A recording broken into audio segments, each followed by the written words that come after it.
বাজার থেকে দেখুন পাঁঠার মাংস নিয়ে এসেছে 1.5 কেজি, 6 পিস মেটে আছে। আর এটা যে যা যা দিয়ে করব সেগুলো পরে দেখাবো। আমার ধোয়া হয়ে গেছে। আমার নাতনি এসেছে, আমার বড় মেয়ে এসেছে, ওদের জন্য আমি আনিয়েছি। আজকে আমি এটা রান্না করে ওদেরকে নিয়ে খাওয়াবো। ওরা খেতে খুব ভালোবাসে। এই যে 2 পিস আছে, পা আছে, আর একটা কোথায় গেল যে, এগুলো দিয়ে করব। আপনারা আমার সঙ্গে থাকবেন, দেখবেন, আমাকে লাইক করবেন, কমেন্ট করবেন, সাবস্ক্রাইব করবেন, করতে যেন ভুলবেন না। আর আমার সঙ্গে থাকবেন। নি বাবা, আর একটা পা কোথায় গেল? এই যে এই একটা পা আছে, এই একটা পা আছে। এইগুলো দিয়ে ভালো করে করবো। ওরা তো কাঁচা পেলে, আমার নাতনি আর নাতি, ওরা কাঁচা পেলেই পুরো খেয়ে নেবে, তো করতেও দেবে না। কিন্তু আমাকে তো করতে হবে ভালো করে। এই দেখুন আমার টমেটো কাটা হয়ে গেছে, আদা কুচনো হয়ে গেছে, পেঁয়াজ, রসুন, এগুলো সব কাটা হয়ে গেছে। ঘরে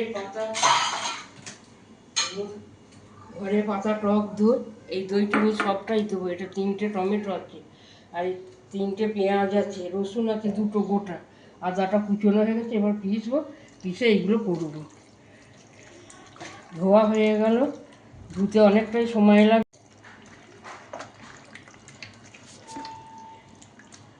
এই যে একটা পা, এটাতে সর্ষের তেল দিয়েছি, নুন দিয়েছি, হলুদ দিয়েছি, আদা জিরে বাটা দিয়েছি, ধরে বাটা দিয়েছি, পেঁয়াজ রসুন টমেটো বাটা সেগুলোকেও দিয়েছি। আর এখানে কাঁচা পেঁয়াজটা একটু কাটা ছিল, সেটাও একটু দিয়েছি। এবার কড়াইয়ে দেবো, ওখানে খানিকটা বাটাও আছে, মিক্সড কড়াই আছে। এবার বড় কড়াই চাপাবো, আর বড় প্রেসার কুকারটা নিয়ে এসে যখন করবো তখন আপনাদেরকে আবার ডেকে দেখিয়ে দেবো। এই যে আমি মাখাচ্ছি এখনও, আর এইটুকু রেখেছি। কড়াইয়ে তেল দেবো, দিয়ে তখন এটা ফোড়ন দেবো। গোলমরিচ গুঁড়ো আছে, সর্ষে আছে, আমি একটু সর্ষে বাটা দিই, গোলমরিচের গুঁড়ো দিই, খেতে ভালো লাগে। খেতে সাথে সাথে এর সঙ্গে কুমড়ো বীজ দিয়ে পেঁয়াজ রসুন টমেটো বেটে নিয়েছি। কুমড়ো বীজগুলো বেটে দিয়ে করে খেয়ে দেখবেন, আমি খেয়েছিলাম, খুব ভালো লাগে। আমি ফেলি না, আপনারাও ফেলবেন না, দেখবেন সবই কি চলবে। ছানার ডালনা থেকে, মটন থেকে, চিকেন থেকে, আলু পটলের তরকারি থেকে, সবই তো ওটা চলে। এই যে আমার কষা হয়ে গেছে, এবার আমি প্রেসার কুকারে দেবো। এই যে প্রেসার কুকার নামিয়ে নিয়ে এসেছি। আলুও ভাজা ভেজে রেখেছিলাম, সেগুলো সব দেওয়া হয়ে গেছে, তেজপাতা দেওয়া হয়ে গেছে, নুন ঝাল স্বাদ মতো মিষ্টি সব দিয়েছি। আর আগে যে দইটা, সব দইটাই লেগে গেছে। একটা গোটা লেবু দিয়েছি, 3টে টমেটো দিয়েছি, দিয়ে কষছি। আর